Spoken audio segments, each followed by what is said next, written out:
Arrête de te flageller, de crier sur tes enfants, de pas être assez bien, de te poser 46 000 questions, de pas savoir si tu es assez bienveillante, si ça va être traumatique pour ton enfant, etc., etc. Aujourd'hui, j'aimerais faire cette vidéo pour te dire que tu es parfaite en tant que maman. Tu es ce dont ton enfant a besoin. Il est ce dont tu as besoin. Vous vous êtes trouvés dans son chemin de vie et ce n'est pas pour rien. Et surtout, tu es déjà parfaite comme tu es.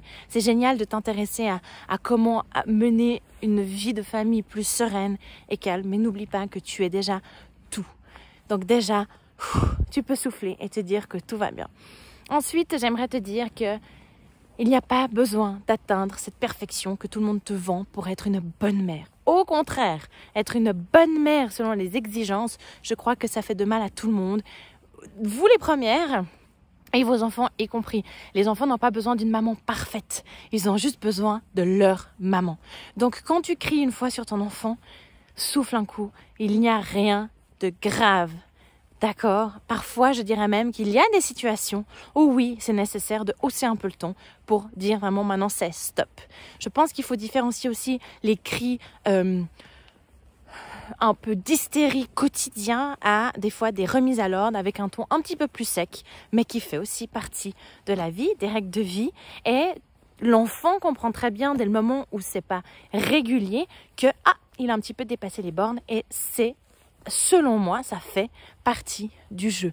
Donc, quand tu entends tout le temps ces mamans et tout, voilà, ces gens qui parlent de éduquer sans crier, à mon avis, il faut faire une différence entre les cris réguliers et quotidiens voilà, on hausse le ton parce qu'à un moment donné, l'enfant, il est allé trop loin, il a dépassé les limites et c'est notre rôle aussi de lui dire, là, c'est pas ok. Comme nous, à un moment donné, on aura des conséquences avec notre employeur, par exemple, quand on dépasse les règles avec nos amis ou voilà, en général.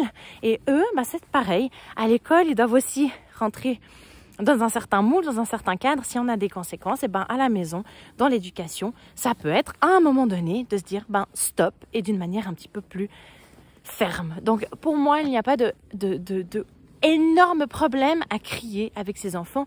Le tout, c'est de comment, à quelle fréquence, pourquoi et qu'est-ce qu'on en fait. Je pense que vraiment, quand on en vient à vraiment péter un câble avec son enfant au point de crier et de vraiment se faire sortir de nous-mêmes, ce qui est important, c'est le après, c'est de s'approcher de son enfant, de se dire, écoute, je suis désolée, j'ai perdu mes moyens.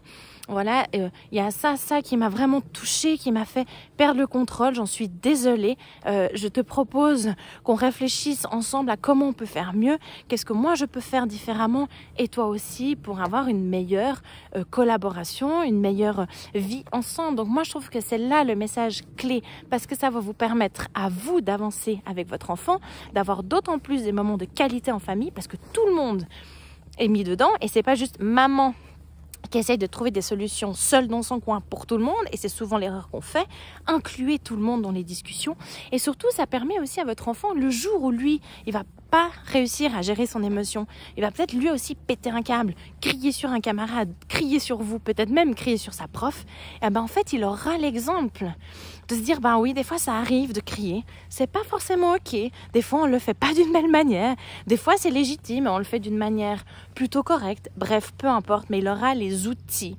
pour lui-même aller vers cette personne et dire, ok, je suis désolée, je me suis fait avoir par mes émotions, comment est-ce qu'on pourrait faire de mieux?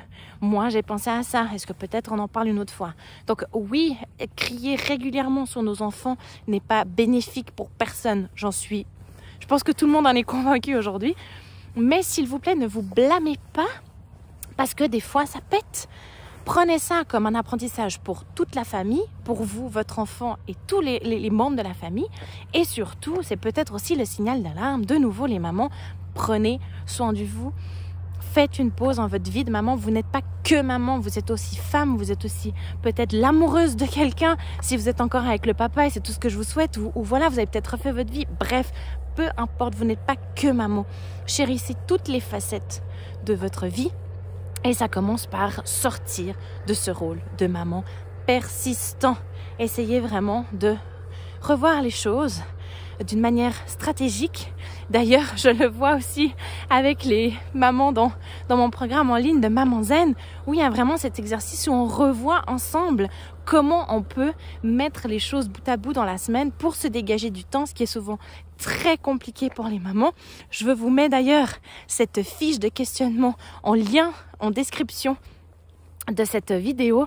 Comme ça, vous pourrez vous-même faire l'exercice pour jauger quel temps vous pouvez prendre pour vous et si au final c'est si dramatique que ça, si de temps en temps vous passez pas toute la journée avec vos enfants ou autant de temps que ce que vous le voudriez, parce que peut-être des fois un peu moins, eh ben c'est du mieux pour tout le monde. Alors dis-moi ce que tu en as pensé et n'hésite pas à m'écrire un petit mot sur Insta. Bye!